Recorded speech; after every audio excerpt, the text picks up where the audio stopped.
तुम गई बगीचे से फूल बाल्टी में डाल लिए, बाल्टी में पानी भरा था, उस पानी में फूल गिर गए, तुमने वो फूल महादेव को चढ़ाए, देवताओं को चढ़ाए, वो भगवान स्वीकार नहीं करता। क्यों नहीं करता? क्योंकि जल के पात्र में जल भरा हुआ है, उसमें अगर आप फूल डाल दोगे तो जो जल भरा है उस जल नारायण को वो फूल चढ़ चुके हैं। अब वो फूल तुम दूसरे देवता को नहीं चढ़ा सकते, क्योंकि चढ़ाया फूल कैसे चढ़ाओगे? तो हमारे यहाँ सनातन धर्म में धोया हुआ फूल, पात्र में जल भरा है और जल में पड़ा हुआ फूल भगवान को समर्पित नहीं होता। तो जैसे ही गुरु बाबा के सामने पुष्प आए और गुरु जी के हाथ में जैसे ही पुष्प आए तो वो फूल गीले थे। अब पुष्प जब गीले थे तो उन्होंने पूछा, विश्वामित्र जी ने, गुरु बाबा ने, गुरु जी ने पूछा, राम जी, राघव जी, ये फूल जो तुमने हमको दिए हैं, ये पुष्प जो तुमने हमको समर्पित किए हैं, ये पुष्प तो गीले हैं। राम जी ने कहा, प्रभु मालूम नहीं, हमने तो इनको धोया भी नहीं है, क्योंकि हम जानते हैं कि धोया हुआ पुष्प समर्पित नहीं होता, तो फिर ये गीले क्यों है? विश्वामित्र बाबा ने तुलसी की मंजरी को उठाया, तुलसी के दल को उठाया, सालिग्राम भगवान को चढ़ाने के लिए विश्वामित्र जी हाथ आगे बढ़ाने लगे। तुलसी की मंजरी, तुलसी के दल विश्वामित्र बाबा के हाथ से चिपक गए, चढ़ने को तैयार नहीं हो रहे। पूछा बाबा ने, तुलसी तुम आज नारायण पर नहीं चढ़ रही हो, सालिग्राम भगवान पर तुम तुलसी समर्पित नहीं हो रही हो, क्या हो गया तुमको?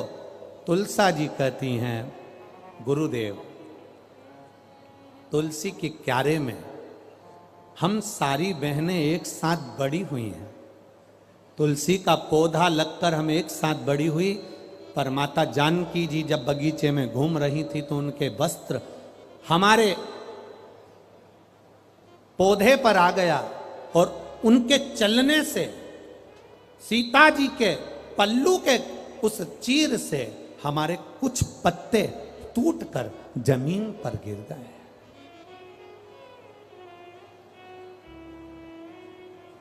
जब ये कुछ पत्ते जमीन पर गिर गए, इसलिए हमें रोना आ रहा है। यही कारण है कि हम आंख से आंसू बहा रहे हैं, यही कारण है कि हम रो रहे हैं। विश्वामित्र जी ने कहा कि राम जी जाओ, जानकी जी से कहो कि जो तुलसी के पत्ते भूमि पर पड़े हैं उन पत्तों को वापस वृक्ष से, वापस डाली से जोड़े। जाओ जरा बोलो। जानकी जी, सूचना गई मां जानकी के पास, तुमने जो तुम्हारे चीर से, तुम्हारे वस्त्र से जो तुलसी के पत्ते गिरे हैं उनको जोड़ा जाए। जानकी जी कहती है, कभी नहीं हो सकता, ये भूतो ना भविष्यते, पत्ता टूटने के बाद जुड़ेगा कैसे? मुझे लेकर चलो गुरु बाबा के पास में। गुरु विश्वामित्र जी के चरणों में जानकी जी निवेदन कर रही हैं हाथ जोड़कर, बाबा गलती हो गई मुझसे, पर पत्ता नहीं जोड़ सकती मैं, पत्ता नहीं जोड़ सकती। बस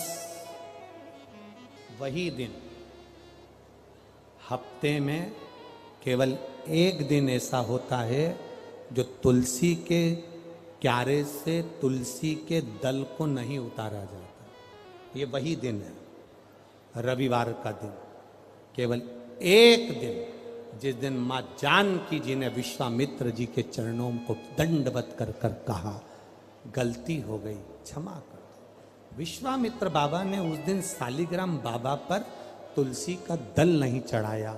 हमारे आज भी वो दिन रविवार का आज तक गिना जाता है, इसलिए रविवार के दिन तुलसी का दल नहीं तोड़ा जाता, इसलिए तुलसी के दल को तोड़ते नहीं है। जो नीचे पड़ा था, जानकी जी के पल्लू से जो डल नीचे गिर गए थे, जो तुलसी के पत्ते नीचे गिर गए थे, बाबा ने राघव जी को भेजकर वो पत्ते बुलवाए और वो पत्ते, वो तुलसी के दल शालिग्राम भगवान पर चढ़ाए। इसलिए रविवार के दिन जो पत्ते गिरे रहते हैं उन पत्तों को हम भगवान को समर्पित कर सकते हैं। 2 दिन पहले के, 8 दिन पहले के समर्पित कर सकते हैं, पर रविवार को तुलसी का दल नहीं तोड़ा जाता। ये इतना विशेष महत्व हमारे सनातन धर्म की पूजन पद्धति का है, इतना विशेष।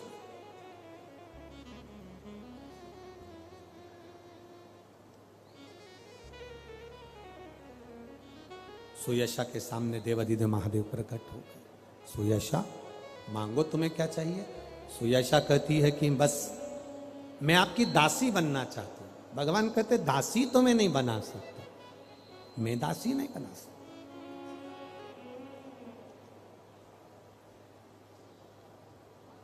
बहू लेकर आओ ना।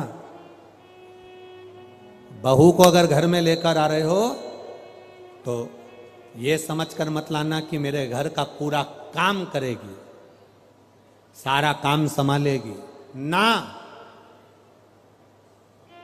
तुम्हारे मुख पर सबसे पहला शब्द होना चाहिए, मेरी बहू नहीं आ रही है, मेरी बेटी आ रही है। और जैसी घर में बेटी रहती है, मां के साथ में जितना बेटी कार्य करती है उतनी ही कार्य ये बेटी करेगी। मैं ज्यादा आस क्यों लगाऊं, किस लिए। हमारी सोच थोड़ा बदलना पड़ेगा। हम बहुत सारे अरमान ले लेते हैं, नई बहू आ रही है, खूब खाना बनाकर खिलाएगी। अब बहू आ तो गई, कपड़े उससे धुलवाओ ना। शब्द निकलते हैं बूढ़ी बूढ़ी माताओं के, बुजुर्ग बुजुर्ग माताओं के। घर में बहू आ गई है, फिर भी घर ऐसा पड़ा है, सफाई कौन करेगा। अरे महाराज, बहू लेकर आए हो कि नौकरानी लेकर आए हो, बहू लाए हो ना, तो उससे आस रखो। पर इतना याद रखना कि नौकर जैसा कर्म नहीं, एक प्रेम के संबोधन से बहू को अगर रिझाने का प्रयास करोगे तो वो बहू तुम्हारे लिए 24 घंटे खड़ी रहेगी। और जहां तुमने अपशब्दों से उसको तोलना प्रारंभ करा तो वो तुम्हारे सामने खड़ी नहीं रहेगी, वो तुम्हारे सामने सम्मुख में आएगी नहीं, तुम्हारे सामने पहुंचेगी नहीं, तुम्हारे सम्मुखता में नहीं पहुंचेगी। प्रेम के संबोधन से तोला जाए। प्रेम का जो संबोधन है वो श्रेष्ठता का है।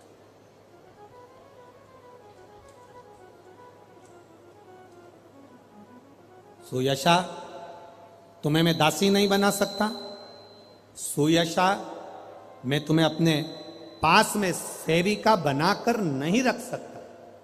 मैं सेविका बनाकर भी नहीं। कल कथा में आपको कहा था, वो आज फिर कह रहा है। भगवान भोलेनाथ आपको करोड़ों का धन देंगे कि नहीं देंगे पता नहीं, आपको धनपति करोड़पति बनाएंगे कि नहीं बनाएंगे पता नहीं, पर इतना याद रखना, भोलेनाथ ने अगर हाथ पकड़ लिया, तिजोरी तुम्हारी हो गई, तो तुम्हें फिर करोड़पति बनने की जरूरत नहीं, वो तुम्हें स्वयं मालामाल कर देगा। स्वयं तो देगा क्या। आपको कहा था ये अभी 16 तारीख को अमावस्या है अधिक मास की। प्रयास करना, एक कनेर का, पूर्व में जो गुरुकुल की पढ़ाई और आज के जमाने की जो स्कूल की पढ़ाई, इन दोनों में अंतर है।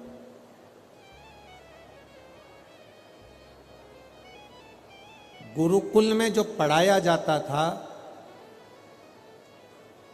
गुरुकुल में जो पढ़ने जाता था, गुरु उसको ऐसी विद्या अध्ययन कराता था कि उसको किसी ना किसी राज्य का राजा बनवा देता था, जो गुरुकुल की परंपरा थी। गुरु जब बच्चों को पढ़ाते थे तो ऐसी विद्या अध्ययन कराते थे, ऐसी विद्या अध्ययन कराते थे कि उनको कहीं ना कहीं का राजा बना देते थे। ये गुरुकुल की परंपरा। और आज स्कूलों की परंपरा क्या है कि वो तुम्हें पढ़ाते हैं और कहते हैं अच्छी जॉब मिल जाएगी, अच्छी नौकरी मिल जाएगी।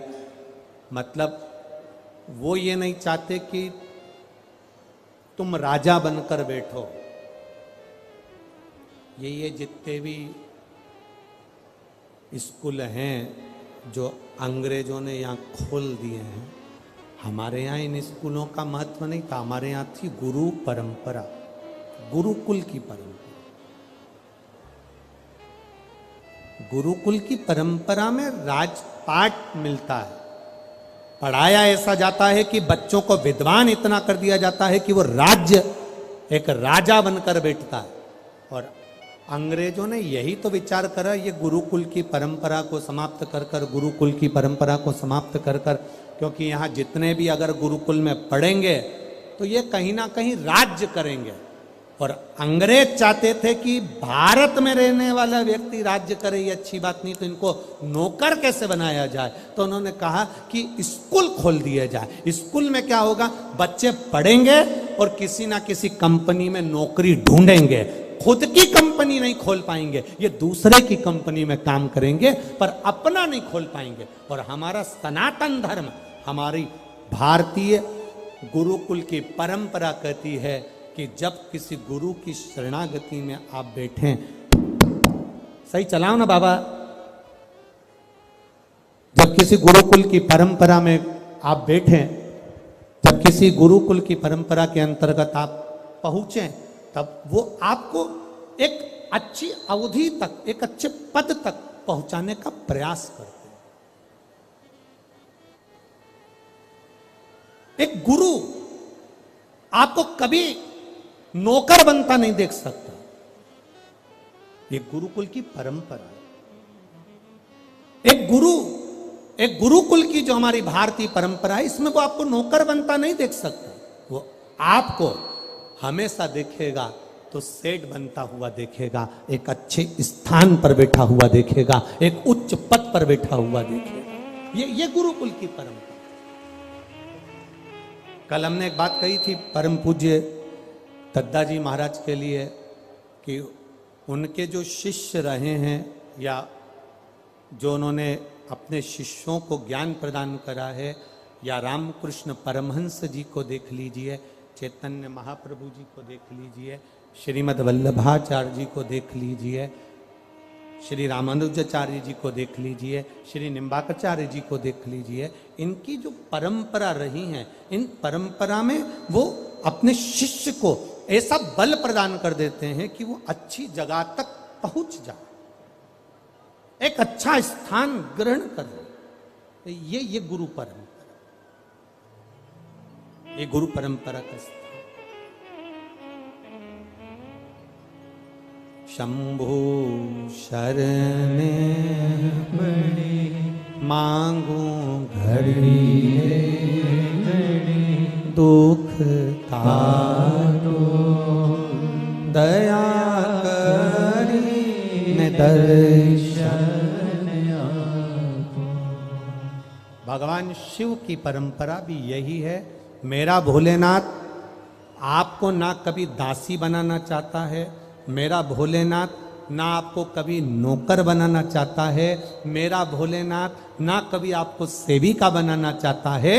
मेरा भोलेनाथ तो आपका हाथ पकड़कर इस संसार सागर से, भव सागर से उन्नति की ओर आगे बढ़ाना चाहता है। वो आपको डूबने नहीं देगा, वो आपको नष्ट नहीं होने देगा, वो आपको तकलीफ में नहीं आने देगा, वो आपको कष्ट की ओर नहीं जाने देगा। वो शिव तत्व है, वो शंकर, वो घड़ी के दाना, मेरा देव आदित्य महादेव,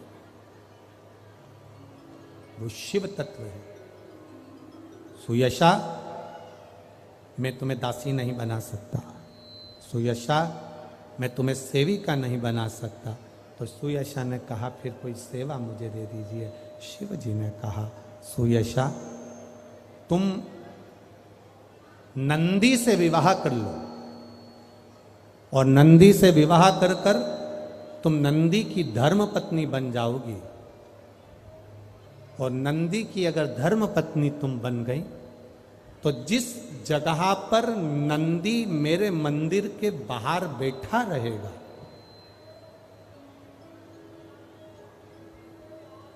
नंदी जिस जगह पर मेरे मंदिर के बाहर बैठा रहेगा, सुयशा उसके कर्णों में, कर्णों के करीब में तू स्वयं विराजमान रहेगा।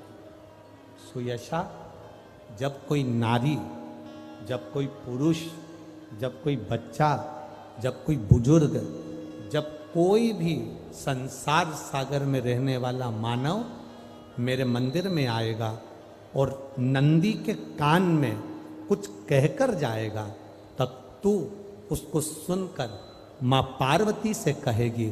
और पार्वती जब मेरे साथ प्रतिदिन प्रदोष काल में, प्रदोष के समय, शाम के समय भ्रमण पर जब पार्वती मेरे साथ जाएगी, तो पार्वती मैया जिसके सामने नंदी को रोक देगी, मैं उसके ऊपर कृपा करते हुआ चले जाऊंगा। ये हमारा भाव शिव महापुराण की कथा वर्णन कर रही है। ये हमारा भाव भगवान देवाधिदेव महादेव का चरित्र वर्णन कर रहा है, ये शिव तत्व वर्णन कर रहा है। कितने लोग हैं जो भगवान नंदी के कानों में कुछ कहकर आते हैं? बोले हो कभी? सीधे बोल देते हो क्या जाकर? नंदी के कानों में कहने का भी एक तरीका है। आप लोगों को मालूम होगा वो तरीका? नहीं मालूम?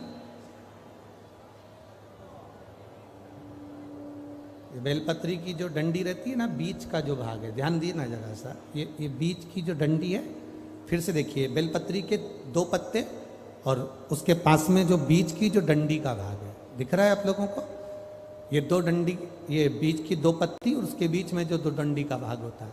जब हम देवाधिदेव महादेव से कोई बात कहने वाले होते हैं ना कि बाबा बहुत दुखी हूँ, बाबा बहुत तकलीफ चल रही है, बाबा मैंने एक कंपटीशन एग्जाम में परीक्षा दी है, बाबा मेरे जीवन में ये तकलीफ हो रही है बाबा, तब इस बेलपत्री की जो ये डंडी होती है, इस उंगली से, इस अंगुष्ठ से इस डंडी को पकड़ा जाता है और बाबा के कर्ण में कहने से पहले ये हाथ को नंदी के ऊपर रखकर फिर हम बाबा के नंदी के कानों में कहते हैं और चलते समय इस बेलपत्र को अशोक सुंदरी की जगह पर चढ़ाकर वापिस सजाते हैं। देवाधिदेव महादेव को पार्वती की बात मानना ही पड़ती है और वो कहना ही पड़ता है।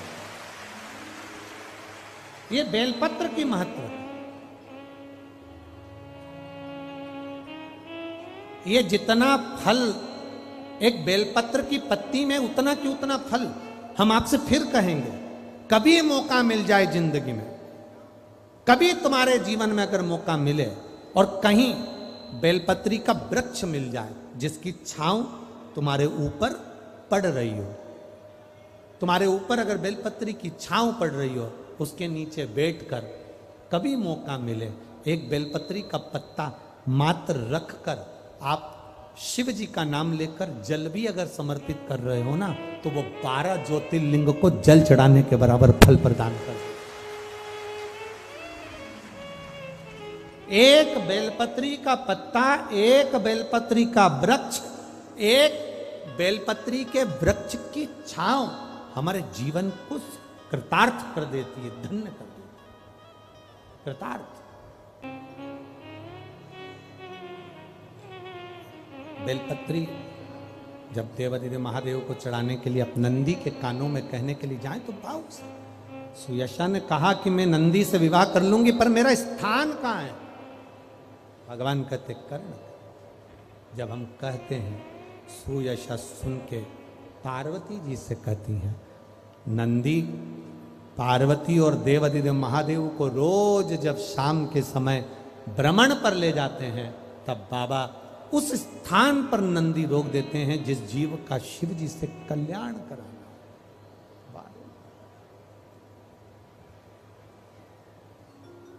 एक पार्थिव शिवलिंग के निर्माण का ये फल है कि सुयशा को नंदी पति के रूप में मिले और शिव की सेवा करने का सौभाग्य प्राप्त हो,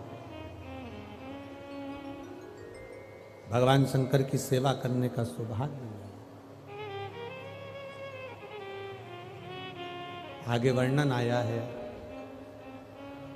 भगवान देवादिदेव महादेव का पावन चरित्र कहता। जैसे सुयशा ने देवादिदेव महादेव के चरणारविंद को पाने के लिए नंदी को प्राप्त किया, शिव कथा कहती है दुनिया वालों को नहीं, दुनिया वालों को प्रसन्न मत करो, ये दुनिया वाले कभी प्रसन्न नहीं होंगे।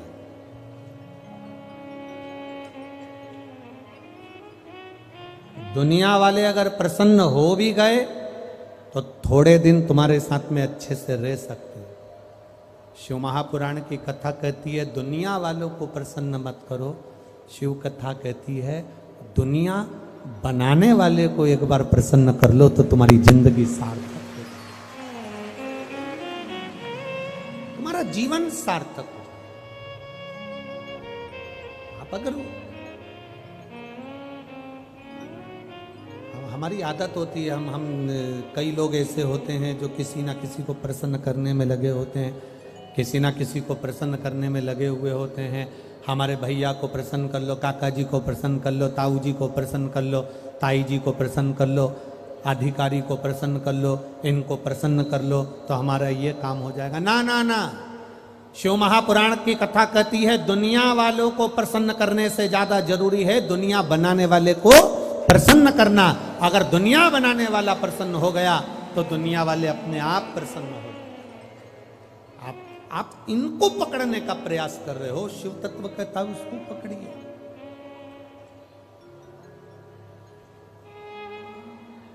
हम उसको अपना बनाने का प्रयास। हाँ महाराज, शिव महापुराण की कथा वर्णन कर रही है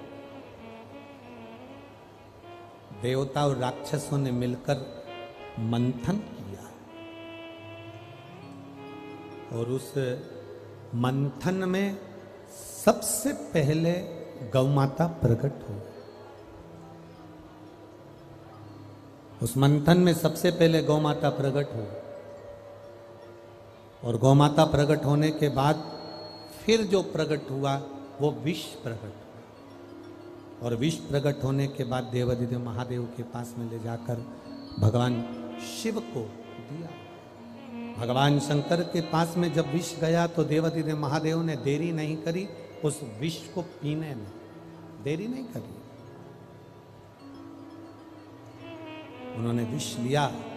पार्वती जी ने तो मना करा कि बाबा ये क्या कर रहे हो, आप और विष पी रहे हो। भगवान देवादिदेव महादेव ने कहा मैं घर का बड़ा हूं, मैं बुजुर्ग हूं। जो घर का बड़ा होता है, बड़ी प्रतिष्ठा होती है, जो बड़े ओहदे पर बैठा होता है, घर का जो बुजुर्ग होता है, घर का जो बड़ा होता है, जो घर का बड़ा व्यक्ति होता है, उसको विष बहुत पीना होता है। जितना छोटे को नहीं पीना होता उतना बड़े को पीना होता। एक घर की बड़ी बहू और एक घर की छोटी बहू, शादी में सबसे ज्यादा दोनों में कौन सी बहू सुखी रहती है? बोलो जरा जल्दी बोलो। बड़ी बहू शादी में ज्यादा सुखी है कि छोटी बहू ज्यादा सुखी है? शादी में सबसे ज्यादा सुखी है। घर में अगर कोई फंक्शन है, घर में अगर कोई कार्यक्रम है तो घर में सबसे ज्यादा सुखी रहती है छोटी। बड़ी वाली तो बेचारी ताला चाबी लगाने में ही टाइम निकाल देती है। ये जा, सास भी कह देती है जा, जा वो घर का ताला लगा क्या, जा जल्दी। वो बड़ी जाएगी, ताला लगाएगी, मामा जी आए कि नहीं आए, काका जी आए कि नहीं आए, बुआ जी आई कि नहीं आई, फूफा जी आए कि नहीं आए, तुमने रोटी खाई कि नहीं खाई, तुमने भोजन करा कि नहीं करा, तुमने पानी पिया कि नहीं पिया। बेचारी बड़ी वाली तो काम में लगी रहती है, मेहंदी तक लगाने की फुर्सत नहीं है। और छोटी दोनों हाथ के नीचे तकिया,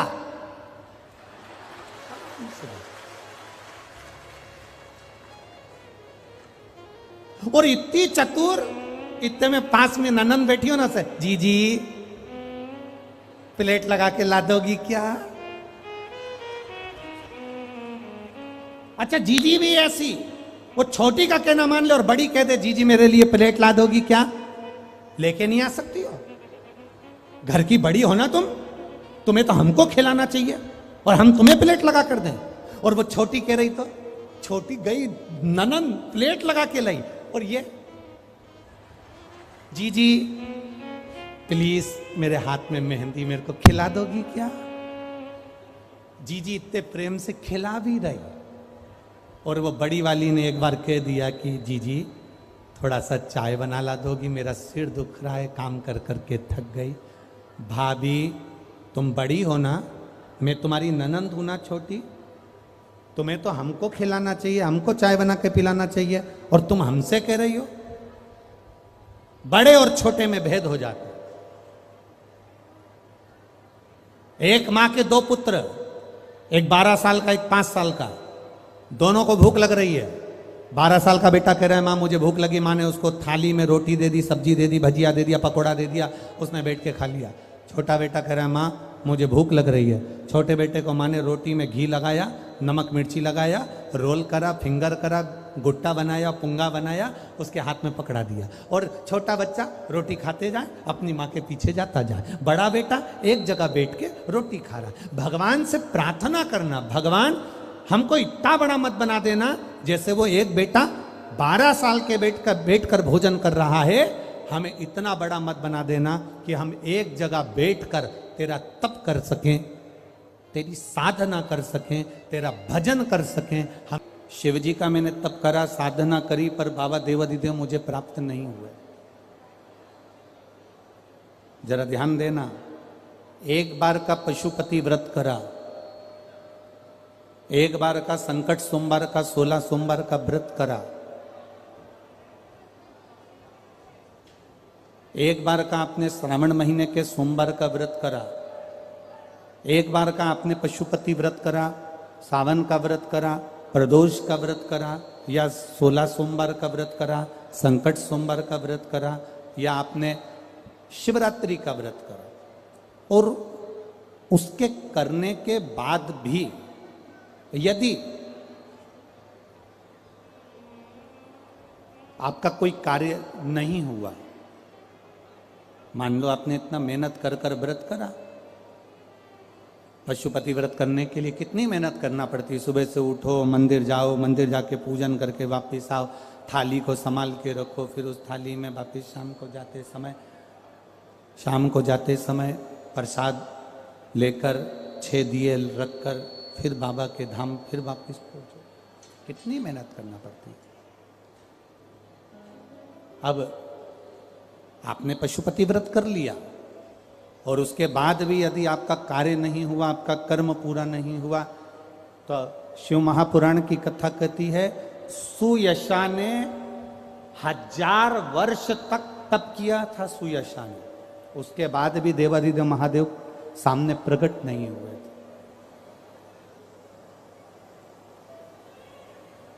उसके बाद भी भगवान शिव सम्मुख में नहीं आए। 1000 वर्ष तक तप करने के बाद भी सुयशा के सामने बाबा देवाधिदेव महादेव प्रकट नहीं। तो क्या सुयशा ने फिर क्या तप करना बंद कर दिया? क्या सुयशा ने भगवत भजन करना बंद कर दिया? नहीं, अपने पिता के पास में गई।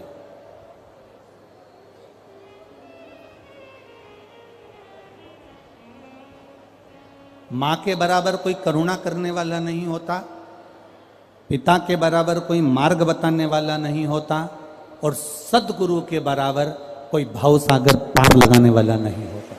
शास्त्र का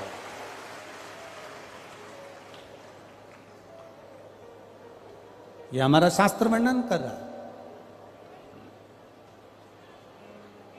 ये जितनी बेटियां बैठी हैं यहां पर, जितनी बेटियां यहाँ पर बैठी हैं, और जितनी आस्था चैनल पर कथा सुन रही हैं, जितनी फेसबुक यूट्यूब पर कथा सुन रही हैं, जितनी मोबाइल पर कथा सुन रही हैं, उन सब बेटियों से एक बात कहेंगे।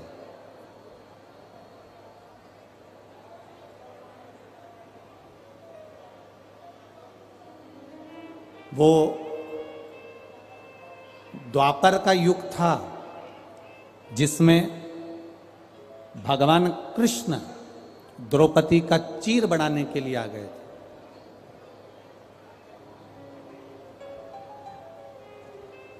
वो द्वापर का युग था जिसमें भगवान कृष्ण द्रौपदी का चीर बनाने के लिए आ गए थे।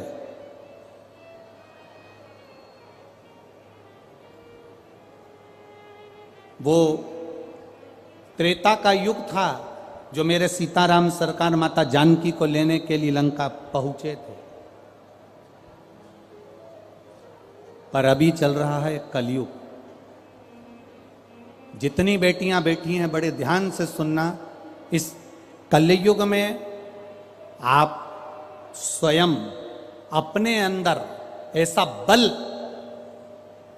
बल उत्पन्न करो कि आपको किसी को बुलाने की जरूरत नहीं पड़े, आप स्वयं पूर्णमान होकर आगे बढ़ सकें।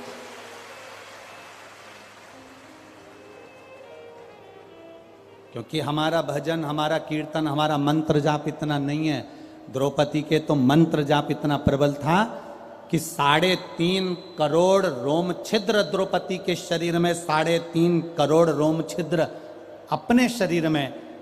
द्रौपदी एक दिन में 3.5 करोड़ बार भगवान का नाम ले लेती थी। अब जब द्रौपदी 3.5 करोड़ बार भगवान का नाम ले लेती थी तो भगवान कृष्ण को द्रौपदी के कहने पर आना पड़ता था। मां जानकी 3.5 करोड़ बार भगवान राम का स्मरण कर लेती थी तो राम जी को आना पड़ता था। अब अपन इतने सारे बैठे हैं, हम आपसे पूछें कि अपन क्या 3.5 करोड़ बार भगवान का नाम ले लेते हैं? अपन क्या 3.5 करोड़ बार भगवान का नाम का उच्चारण कर लेते हैं? नहीं कर पाते।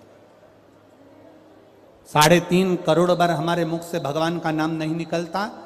पर शिव महापुराण की कथा कहती है, जो शंकर भगवान की कथा में जाकर बैठते हो, राम कथा में जाकर बैठते हो, भागवत कथा में जाकर बैठते हो, कृष्ण कथा में जाकर बैठते हो, संतों की शरणागति में जाकर बैठते हो, जितने लोग कथा को श्रवण करने के लिए बैठे हैं और जितनी बार आप मुख से पंचाक्षर मंत्र नमः शिवाय, षडाक्षर मंत्र ओम नमः शिवाय, श्री शिवाय नमस्तुभ्यम, राम नाम, कृष्ण नाम, जो नाम का तुम उच्चारण करते हो, इतने भक्त एक साथ जब भगवान के नाम को जपते हैं, लेते हैं, तो वो ताली बजाते समय हमारे मुख से निकले हुए शब्द टूटते हैं तो वो बिखरते हैं तो वो करोड़ों की संख्या में हो जाते हैं, और करोड़ों की संख्या में हो जाते हैं तो 3.5 करोड़ बार हमारे मुख का एक बार बोला हुआ मंत्र जाप पूर्ण हो जाता है।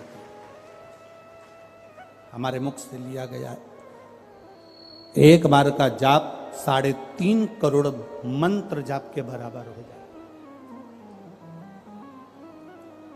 श्री शिवाय नमस्तुभ्यं, श्री शिवाय नमस्तुभ्यं। 3.5 करोड़ बार हमारे मुख से भगवान का नाम केवल एक बार हमने लिया और इतने भक्त एक साथ बोले, अपने आप को निकलते से ही हमारे 3.5 करोड़ रोम छिद्र के बराबर हो जाता है।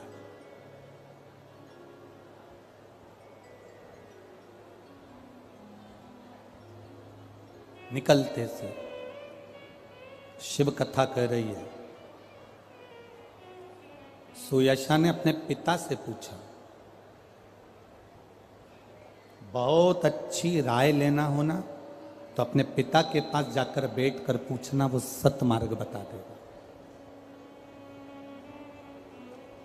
बहुत अच्छी बात पूछना हो तो अपनी माता के पास जाकर बैठना, वो अच्छी राय दे देगी। बहुत अच्छी राय लेना हो, बहुत अच्छी बात पूछना हो तो अपने गुरु के चरणों में जाकर बैठना, वो आपको सतमार्ग बता देगा। और एक और बात याद रखो, और भी ज्यादा अगर भटक रहे हो तो किसी सत्संग में जाकर बैठ जाओ। कोई सद्गुरु अपनी कथा के माध्यम से, प्रवचन के माध्यम से, सत्संग के माध्यम से आपका मार्ग प्रशस्त करे। बन सके तो तेरी कृपा बिना न हिले एक भी अणु, लेते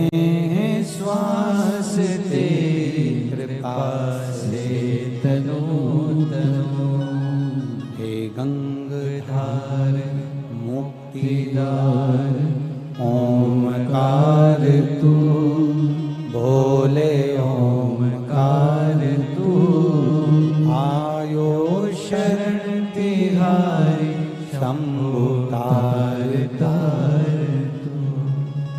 बखान क्या करूं मैं राखों के ढेर का, चपटी भभूत में खजाना कुबेर का। ये शिव तत्व कह रहा है।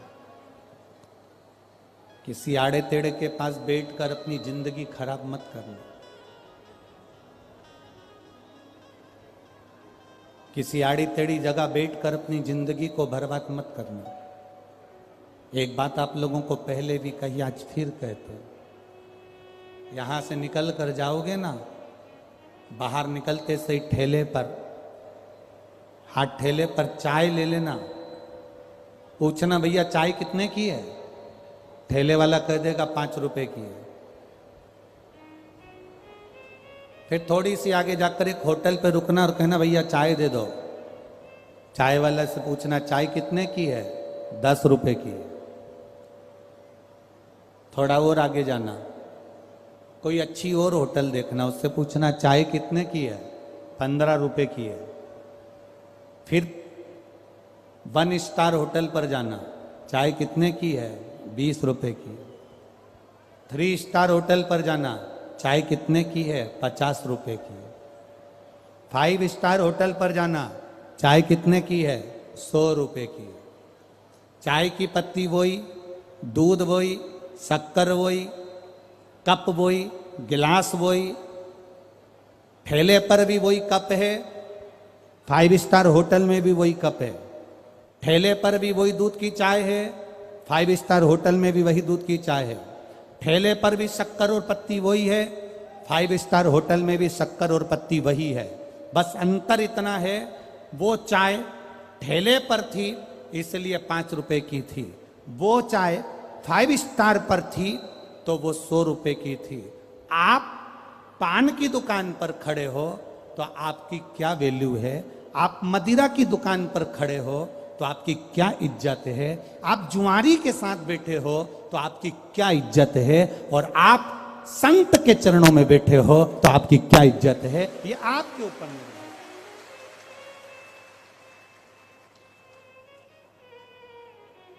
एक मदिरा पीने वाले के साथ में बैठे हो तो आपका कोई वो क्या कहते हैं, 2 कौड़ी की इज्जत रह जावे साहब। मदिरा पीने वाले तो वो कह रहा है मैं पीता नहीं हूं, भले नहीं पीता पर मदिरा पीने वाले के साथ जाकर खड़े हो जा, नाम तेरा भी आएगा।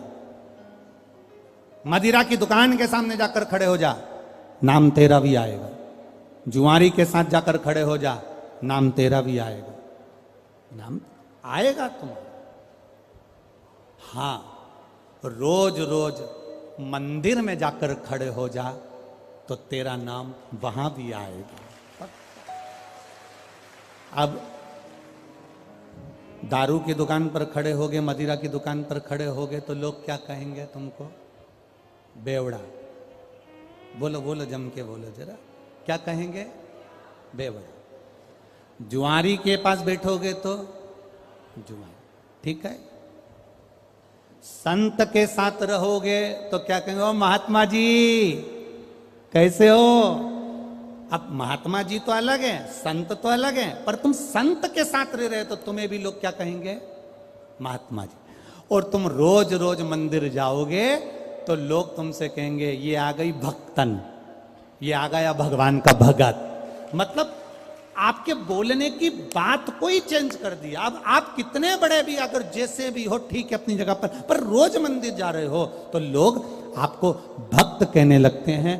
रोज मंदिर जा रहे हो तो लोग आपको संत कहने लगते हैं। रोज मंदिर जा रहे हो तो लोग आपको साधु, सन्यासी, तपस्वी, साधक, उपासक कहने लगते हैं।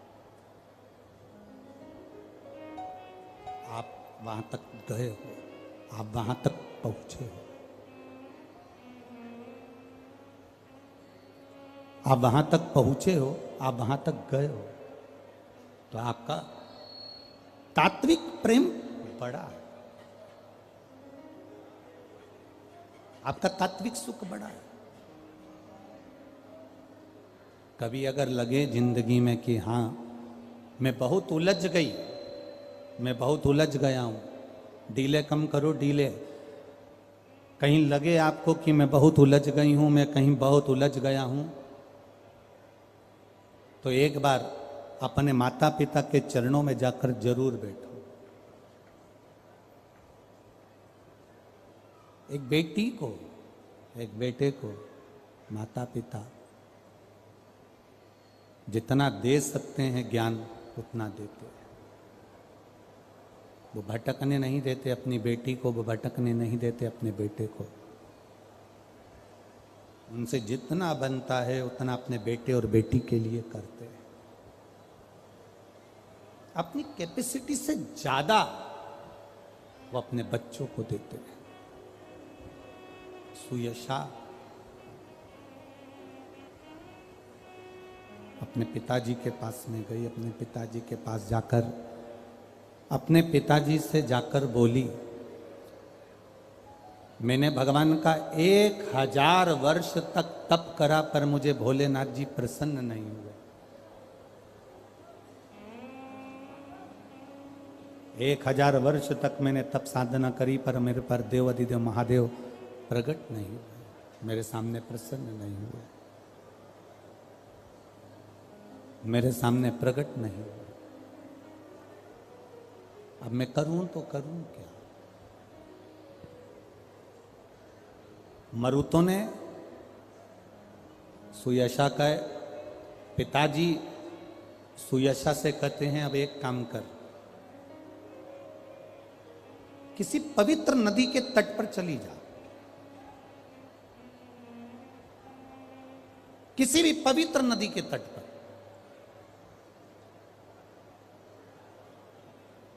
और उस पवित्र नदी के तट पर बैठकर जो बालू रेत पड़ी हो, जो मिट्टी पड़ी हो, उसका शिवलिंग का निर्माण कर। पिताजी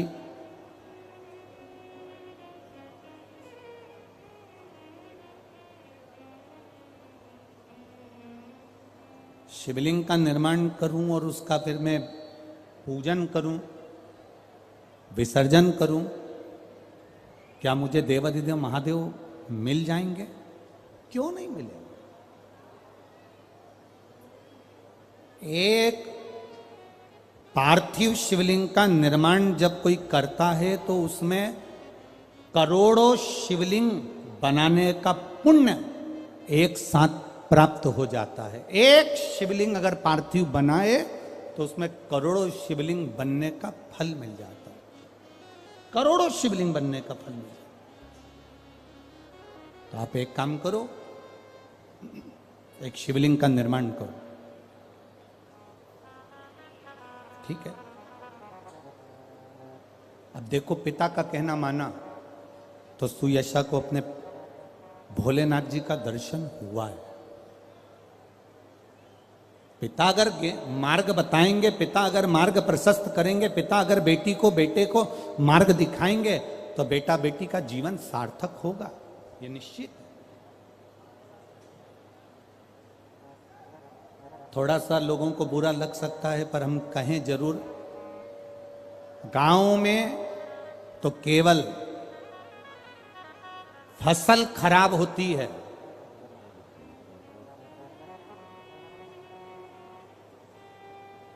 गांव में तो केवल फसल खराब होती है, पर जो शहर में पढ़ने के नाम से जाते हैं और पढ़कर नहीं आते, उनकी पूरी नस्ल खराब हो जाती है। आप कितनी मेहनत कर रहा है पिता, कितनी मेहनत कर रहे हैं उसके माता पिता, दिन भर नौकरी करते हैं, दिन भर ड्यूटी करते हैं, दिन भर कमाते हैं, दिन भर ऑफिस जाते हैं, दिन भर दुकान पर जाते हैं, दिन भर काम करते हैं और कमा कर लेकर आते हैं। और बेटी ने कहा पापा मुझे झांसी पढ़ने जाना है, बेटी ने कहा पापा मुझे ग्वालियर पढ़ने जाना है, बेटे ने कहा पापा मुझे झांसी में पढ़ना है, बेटे ने कहा पापा मुझे ग्वालियर पढ़ना है। उस पिता से तो पूछो जिसने पूरी जिंदगी तुम्हारे लिए निकाल दी, उस पिता से तो पूछो जिसने संपूर्ण जिंदगी तुम्हारे लिए निकाल दी, जोड़ा जोड़ा जोड़ा तुम्हारी एजुकेशन में, तुम्हारी पढ़ाई में लगा दिया। गांव में तो केवल फसल खराब होती है, पर जो अपने माता पिता से कहकर जाते हैं कि मैं पढ़ने जा रहा हूं, मैं एजुकेशन के लिए जा रहा हूं, मैं कोचिंग के लिए जा रहा हूं, और गलत मित्रों की संगति में जब वो पड़ जाता है, गलत लोगों की संगति में जब वो पड़ जाता है, गलत लोगों की संगति में जब वो आ जाता है, तो उससे पूरी जिंदगी की नस्ल खराब करके बैठ जाता है वो अकेला अकेला।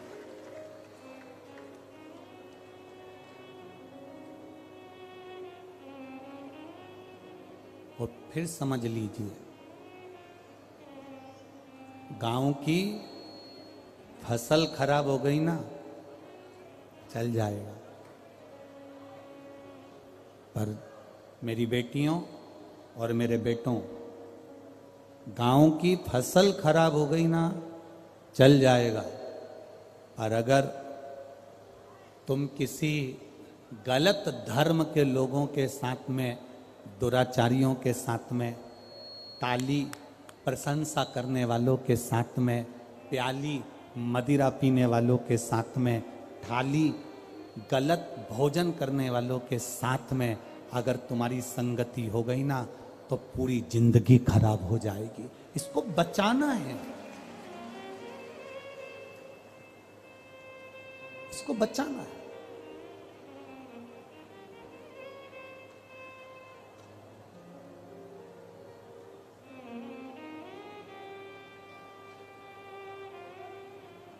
और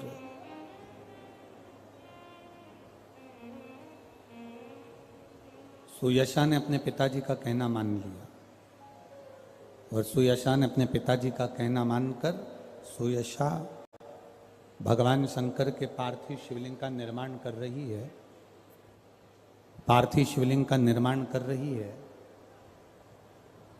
और पार्थिव शिवलिंग का निर्माण कर कर, पूजन कर कर विसर्जन कर रही है। केवल 7 दिन सुयशा को निकले थे भगवान शंकर के शिवलिंग का निर्माण कर कर पूजन करने में, केवल 7 दिन। हम कई बार माताओं से कहते हैं, भाइयों से कहते हैं कि कभी तुमको ऐसा लगे, आप लोगों के जीवन में भी कभी ऐसा लगे कि मुझे भोलेनाथ जी का आज तक दर्शन नहीं हुआ, मुझे राम जी का आज तक दर्शन नहीं हुआ, मुझे आज तक भगवान कृष्ण का दर्शन नहीं हुआ, मुझे आज तक भगवान का दीदार नहीं हुआ, भगवान का दर्शन नहीं हुआ, तुम्हारे मन में अगर कभी ऐसा लगे तो एक बार 7 दिन का पूरा नियम ले लो। 7 दिन का पूरा नियम। कैसा नियम? सुबह से उठूंगा, सुबह से उठूंगी, मुख धोया ना धोया, कुछ खाया ना खाया, पलंग पर बस उठ के बैठी। जिसको अगर शंकर भगवान का, राम जी का, कृष्ण भगवान का, लोग कहते हैं क्या भगवान का दर्शन हो सकता है? 7 दिन का नियम धारण करो। सुबह उठो, पलंग पर उठते से ही सबसे पहले भगवान राम, कृष्ण या शिव, जिसका तुमको दीदार करना है, उसका 5 बार 7 बार नाम का उच्चारण करिए, उसको पुकारो। आप नहाए ना नहाए,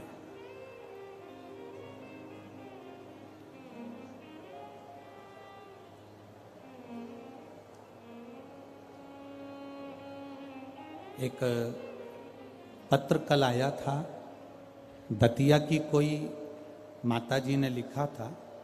पत्र बड़ा अच्छा था, और उस पत्र से केवल दतिया वालों का नहीं, संपूर्ण जितने श्रोता कथा सुन रहे हैं, सबके लिए उस पत्र में बात है। केवल एक दतिया वालों के लिए नहीं, संपूर्ण। उस पत्र में किसी ने, माताजी ने लिखा था, गुरुजी हमें ये पूछना है कि हम स्त्री हैं, हम नारी हैं, और स्त्री महीने में रजो धर्म से हो जाती है, रजस्वला हो जाती है। कल का पत्र है वो, स्त्री रजो धर्म से हो जाती है, रजस्वला हो जाती है, रजो धर्म में आ जाती है महीने में। गुरुदेव, उस समय पर वो ना मंदिर जा सकती है, ना भगवान के लिए कोई कार्य कर सकती है, ना वो कोई अच्छी जगह पर पहुंच सकती है। तो हमें केवल इतना सा पूछना है कि उस रजस्वला धर्म के समय पर क्या हम भगवान का नाम ले सकते हैं कि नहीं ले सकते? हम मंदिर नहीं जा सकते, शिवालय नहीं जा सकते, यज्ञ में नहीं जा सकते, अनुष्ठान में नहीं जा सकते, हम कहीं पर भी अच्छी जगह पर नहीं जा सकते, तो क्या हम भगवान का नाम ले सकते हैं कि नहीं ले सकते? तो महाभारत का चरित्र उठाकर देखिए, द्रौपदी का 3 दिन का रजोधर्म, और दुशासन ने चीर खींचा, द्रौपदी का बाल पकड़कर दुशासन सभा में लेकर आ गए।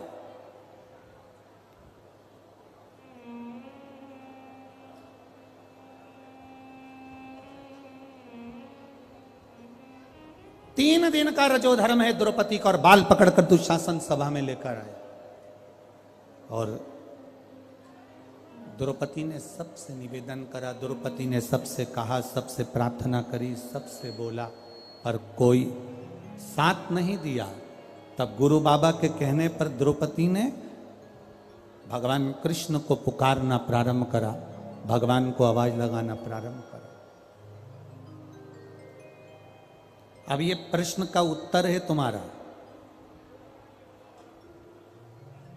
पलंग पर भी पड़े हो ना, तो भगवान का नाम लेने में कभी संकोच मत करना। बीमारी में भी पड़े हो ना, भगवान का नाम लेने में कभी संकोच मत करना। बीमारी में, मल और मूत्र में भी पड़े हो, तो भगवान का नाम लेने में कभी संकोच मत करना।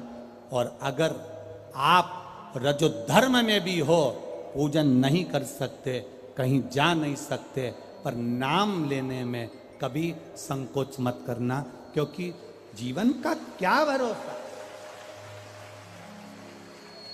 जीवन का क्या भरोसा। मंत्र जाप, नाम जाप, स्मरण, भगवान को पुकारना, भगवान का नाम लेना, ये बंद नहीं करना।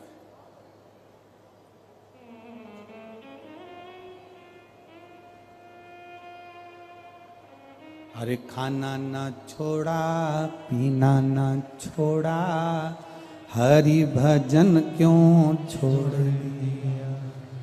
जाना ना छोड़ा, आना ना छोड़ा, फिर सत्संग जाना क्यों छोड़ दिया। भगवान का नाम लेने में, भगवान का स्मरण करने में, भगवान का कीर्तन करने में, हाँ, आप श्रेष्ठ जगह पर मत जाइए, किसी वस्तु को मत छुओ। यहां तक शास्त्र कहता है कि अगर किसी ब्राह्मण, संत, गुरु और भगवान के लिए भोजन भी बन रहा है और आप रजो धर्म से हो, तो भोजन पर दृष्टि भी मत दो। यहां तक शास्त्र कहता, यहां तक शास्त्र कहता, अगर भोजन बन रहा है तो भोजन पर हमारी दृष्टि भी ना जाए। और भगवान का नाम ले सकते हो, आप उसे पुकार सकते हो।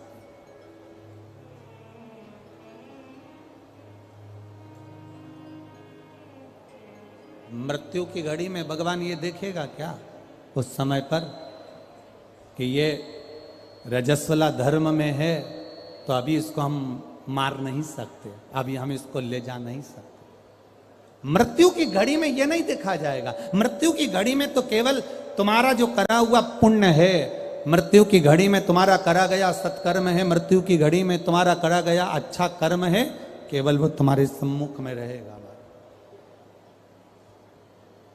पुकारो, भगवान के नाम को पुकार सकते हो, बुला सकते हो परमात्मा को, पुकार सकते हो परमात्मा को। बोल सकते हो भगवान को। शिव कथा कह रही। सुयशा ने अपने पिता के कहने पर पार्थिव शिवलिंग का निर्माण किया, पूजन किया। बहुत सावधानी से सुनना। रजस्वला धर्म के अंतर्गत नारी भोजन भी बन रहा है तो उस पर दृष्टि ना दे। रजस्वला धर्म के अंतर्गत नारी पूजन वाली जगह पर ना जाए। रजस्वला धर्म के समय पर नारी अच्छे कर्म की ओर ना जाए। पर रजस्वला धर्म भी अगर तुम्हारा है, कोई बीमारी भी तुमको है, कोई रोग में भी तुम पड़े हुए हो, पर भगवान का नाम लेने में कोई दोष नहीं है। भगवान का नाम तुम कभी भी ले सकते हो जब तुम्हारी मर्जी पड़ जाए। 7 दिन का नियम धारण करो। सुबह उठो, भगवान का नाम लो, स्नान करा, पूजन करो, बाबा के मंदिर में जाके 1 लोटा जल समर्पित करो, घर आओ, भोजन करो। भोजन करने से पहले अपने पास में थोड़ी सी अग्नि, जो तुम्हारे यहाँ चूल्हे में हो, जो भी अग्नि हो, उसको लेकर जो भोजन की थाली में भोजन है, उस थाली के भोजन को निकालकर अग्नि में दीजिए। 1 रोटी निकालकर गौ माता की दीजिए। आधी रोटी जो भी भाग निकाल सकते हो वो स्वान को दीजिए। और फिर बाबा का नाम लेकर प्रसाद समझकर भोजन को ग्रहण करिए। दिन में, शाम को अपने कर्म को करते करते भगवान का नाम लेते रहिए। जैसे ही प्रदोष काल आए, शाम का समय आए, भगवान देवाधिदेव महादेव का स्मरण कर कर 1 दीप दरवाजे के बाहर लगाओ और बाबा का भजन करो। 7 दिन जो नियम धारण करता है, 7 दिन में किसी न किसी रूप में मेरा महादेव आकर एक बार दर्शन जरूर देता है, ये निश्चितता। पर उसमें हमारी पवित्रता होना चाहिए। उसमें हमारी पवित्रता हो, उसमें हमारी पवित्रता का भाव हो। हम पवित्र भाव से, शुद्ध भाव से हम भगवान का भजन करें।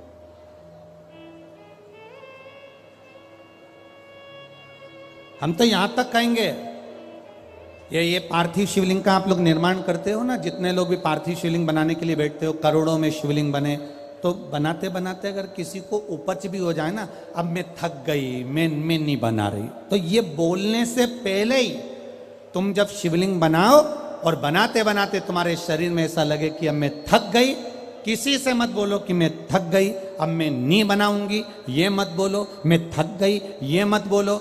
या ये मत बोलो कि अब मैं तो नहीं बना रही, अब मैं थक गई, तू चल रही क्या मेरे साथ वापिस, ये भी मत बोलो।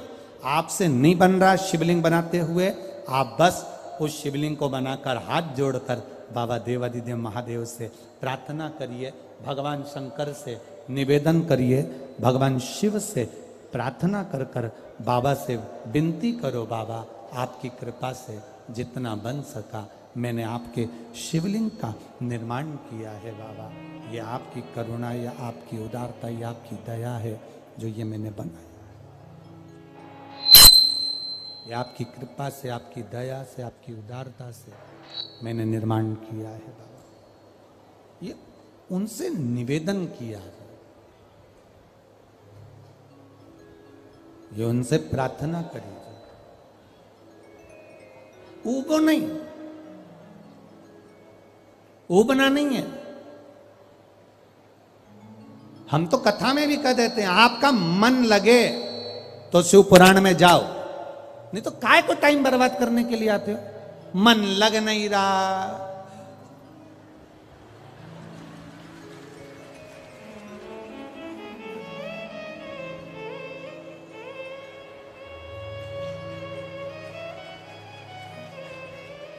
मन लग नहीं रहा, रत्ती भर भी और पूरी डेंटिंग पेंटिंग करके आई। 2 घंटे तक लाइन खींची, डब्बा भरा। एक दिन पहले उसके पास भी गई, धागा वाली के यहाँ, वहां भी पहुंची। क्यों आए? कौन ने कहा तुमको कि कथा में जाना जरूरी है? कोई तुमको कहा कि भीड़ बढ़ाने जाओ? तुम्हारा मन लगे तो शिव महापुराण की कथा में आकर बैठो, नी लगे तो कथा में भी मत जाओ, अपने घर में मूंगफली सेको और 3 टाइम खाओ। समय बर्बाद करने मत जाओ। मन लगे, शिव कथा कर रही है, मन लगे तो महादेव के मंदिर में जाके एक लोटा जल चढ़ाना। मन नहीं लगे ना, जबरदस्ती मत जाना कि मैं तो बाबा सियोर वाला महाराज ने कहा है तो जाना तो पड़ेगा। ना ना ना ना, बिल्कुल मत जाओ, बिल्कुल मत जाओ।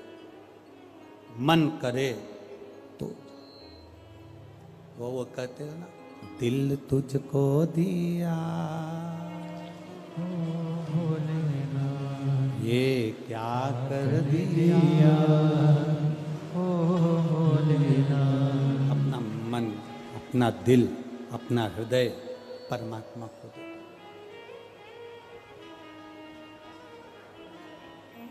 और जिस दिन तुम परमात्मा को पहचान गए, उस दिन परमात्मा तुम्हारा और तुम परमात्मा का।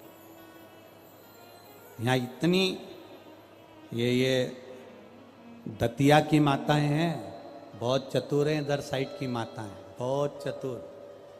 इधर की माताएं इतनी चतुर होती हैं कि शादी विवाह में अगर गणेश जी नहीं मिलते हैं तो ये गोबर का और मिट्टी का गणेश बनाकर मटकी पे रखकर पूजन कर देती हैं। और मिट्टी का भी गणेश नहीं मिलता, गोबर का भी गणेश नहीं मिलता, तो यहाँ की माता इतनी विद्वान है कि गुड़ की ढेली को तोड़कर आधी ढेली का गणेश जी बना देती और आधी ढेली का भोग लगा देती है। और गणेश सरकार सही है, यहाँ की माता इतनी विद्वान है कि गुड़ की ढेली को, आधी ढेली को फोड़कर गणेश जी बना देगी। और आधी को हमारे यहाँ महाराष्ट्र में भी कहते हैं महाराज, गुलाचा गणपति और गुलाचा मेवा, मतलब गुड़ का ही गणपति और गुड़ का ही नैवेद्य भगवान को भोग लगा। दतिया की माताएं भी इतनी विद्वान है। जब गणेश जी नहीं मिलते, गोबर नहीं मिला, मिट्टी नहीं मिली, शादी के समय पर तुरंत घर की जो बुजुर्ग माँ होती है वो कह देती है, गुड़ की खोड़ी रखिए ना, आधा टुकड़ा तोड़ मटकी पे रख दे, गणेश जी हो गए। भोग लगाने के लिए कुछ भी नहीं है ना, जो आधा गुड़ का टुकड़ा है ना उसी को भोग लगा दो। क्यों? गुलाचा गणपति और गुलाचा नैवेद्य। भगवान गणेश भी यही है और भोग भी उनका यही। ये हमको पहचानना। बूढ़ी माता पहचान गई कि गुड़ की ढेली में गणपति है और पूरे शादी में वो गुड़ का गणेश पूजाता रहा, पूजाता रहा, पूजाता रहा।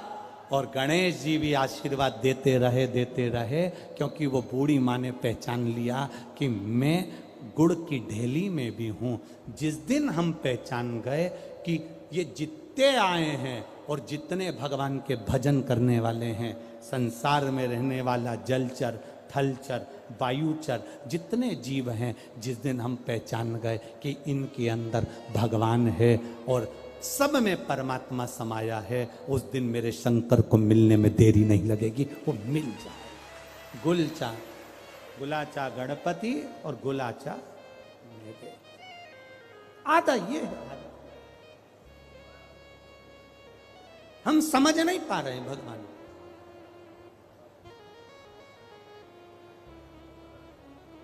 हम परमात्मा को जान नहीं पाते। सुयशा ने भगवान शिव जी की आराधना करी, पार्थिव शिवलिंग का निर्माण करने के लिए बैठी और जो निर्माण करा, मात्र 7 दिन निकले थे सुयशा को, देवादिदेव महादेव प्रकट हो गए। मांग सुयशा, क्या चाहिए तुझको? सुयशा कहती है, मैं आपके चरणों की दासी बनना चाहती हूं, मैं आपके चरणों की दासी बनना चाहती हूं। भगवान कहते हैं, सुयशा, कितनी सुंदर बात देवादिदेव महादेव ने कही है, कितनी सुंदर। सुयशा कह रही है, मैं आपके चरणों की दासी बनना चाहती हूं। चरणों की दासी। देवादिदेव महादेव ने कहा, सुन सुयशा, मेरी धर्म पत्नी पार्वती मेरे साथ में है, मैं दूसरी नारी को अपने करीब भी नहीं आने देता।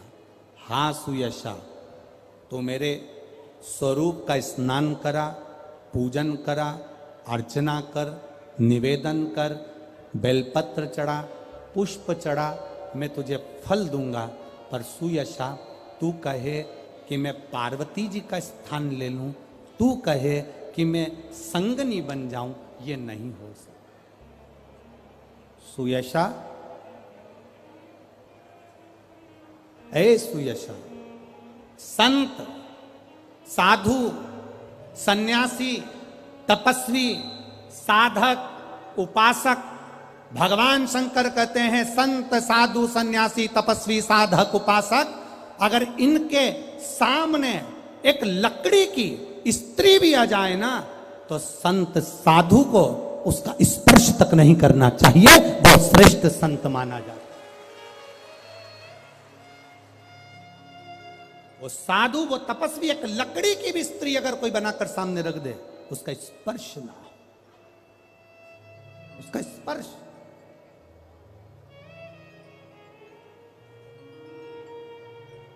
आप लोगों को थोड़ा सा बुरा जरूर लगता है, पर महाराज जी, हम जब सीहोर से चलते हैं तो एक फॉर्म भरवाते हैं। हम वहां से चलने पर एक फॉर्म भरवाते हैं कि व्यासपीठ पर या हमसे कोई मिलने आएगा तो चरण नहीं छुएगा, ना स्त्री छुए ना पुरुष छुए, क्योंकि पुरुष छुएगा तो उसको देखकर स्त्री छूती है। नारी चरण ना छुए। अगर नारी को चरण छूना है तो अपने पति के और घर के माता पिता के छुए, इसके सिवाय ना छुए। हां, आपका मन कर रहा है कि हम गुरु के चरण छूना है, तो आपसे निवेदन है गुरु के चरण छुओ, पर दूर से छू, आपको स्पर्श नहीं होना चाहिए। स्पर्श का नहीं। एक जरा सा साड़ी का पल्लू माता जानकी जी का, केवल साड़ी का पल्लू उड़ के तुलसी जी के क्यारे पर चला गया था। साड़ी का पल्लू। पुष्प वाटिका में मां जानकी जी पुष्प लेने के लिए गई थी। उसी समय पर गुरु बाबा ने जनकपुरी में राम जी को भी भेज दिया था, जाओ जरा पुष्प लेकर आओ। राम जी सीता जी को देख लिए, सीता जी राम जी को देख ली, और पुष्प लाने के लिए गुरु बाबा ने भेजा था। जब बाबा जी ने पुष्प लाने के लिए भेजा और पुष्प लेने के लिए राघव जी जब गए, तो पुष्प लेकर, तुलसी के दल लेकर वो आ गए। तुलसी के दल भी ले आए और पुष्प भी वो लेकर आए। अब गुरु विश्वामित्र जी के सामने शालिग्राम जी थे, और गुरु विश्वामित्र जी शालिग्राम जी के लिए पुष्प और तुलसी के दल बुलवाए। कहा, लाओ जरा राम जी, तुलसी ले आए, पुष्प ले आए। विश्वामित्र जी के सामने, गुरु जी के सामने कह दिया, गुरुदेव ये पुष्प, ये तुलसी के दल, ये पुष्प हैं, ये तुलसी के दल है।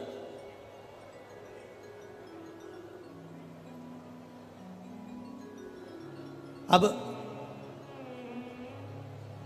धोया हुआ पुष्प